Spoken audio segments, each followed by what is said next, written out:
Hi, in this episode of Reminisce with Ash, we'll be going way back to 1998.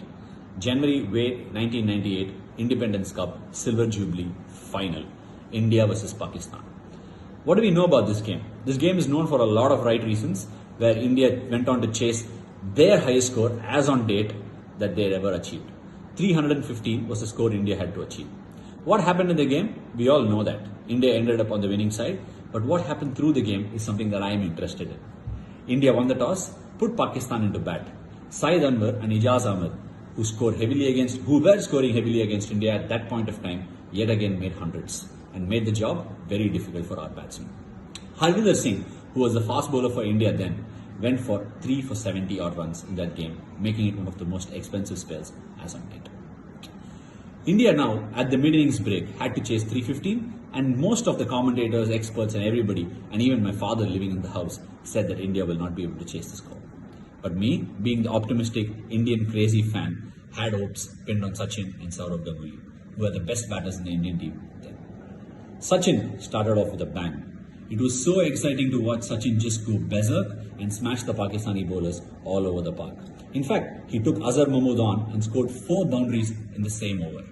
And one more to add on, Saqlain Mushtaq, the biggest nemesis of Indian cricket then, was coming into bowl when India were 60 odd runs out of 7 overs and Sachin was on strike.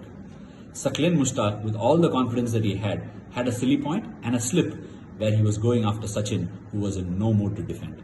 Sachin stepped out and smacked Saqlain, the first ball that Saqlain bowled from round the stumps, and went and clearly showed signs that India was not knuckling down. Sourav on the other end was going smoothly as he always did, cover driving beautifully, stepping out to slog Shahid Afridi over the top for sixes, and it was a treat to watch if you were an Indian cricket fan. Taking it forward, 315 was not a score that was going to be achieved in 10 or 20 overs. And more so, in those days, with the 50 over format, one white ball was used all through the game. And what that meant was, as the game went on, after the 30th over, scoring rates usually dropped. And our best finishers, Ajay Jadeja and Robin Singh, were the ones that we had to bank upon. But this game was different. Robin Singh walked into bat at number 3, and he played a very, very crucial hand by scoring 80 runs.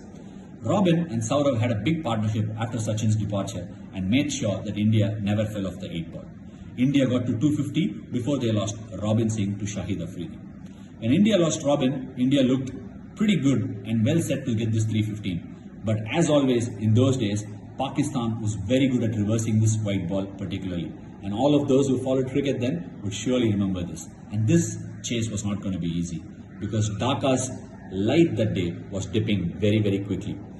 The umpires, Russell Tiffin and Rudy Kurtzen, disagreed with Rashid Latif's request for leaving the field.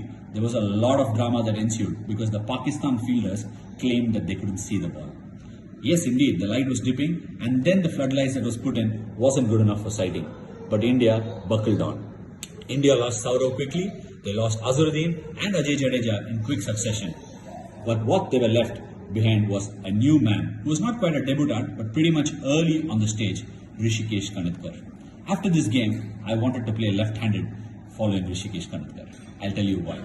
Because of this dipping light, reverse swinging ball, and Saqlain Mushtaq, whose dusra was hardly picked by lower order batsmen, India's chase was derailing very, very quickly. But in walked Javagal Srinath to face Saqlain Mushtaq in the last over, where India had to make 9 runs. All odds stacked against India. Dipping light, Saqlain's dusra, and India's lower order. It meant India was actually looking for a close finish, but not on the right side. But Srinath had different plans. He plugged into 2 beautiful holes to get the most reminisced 4 runs, 2 twos of the consecutive ball, to make sure India was on track for the chase. He played a cute little late cut to short third man when he put Rishikesh Kanitkar on strike, and India needed to get 3 of 2 balls. By this time, my father had chased me down to the maths tuition, saying that the bad light would stop play, and I was in my cycle going to maths tuition. I was 12 years old, and before I reached the maths tuition, the last over was in commencement. But thankfully, I got there when Rishikesh Kanitkar was on strike. He smacked the ball of Saqlain Mushtaq right over mid-wicket fence, sailing into the crowds for a boundary, and out came every single player of the Indian team to make it one of the most memorable Indian victories that I have ever been a part of, I've ever watched. And this game, I would like to thank all the Indian players who were involved in that particular game, who made my childhood memories of cricket so very special.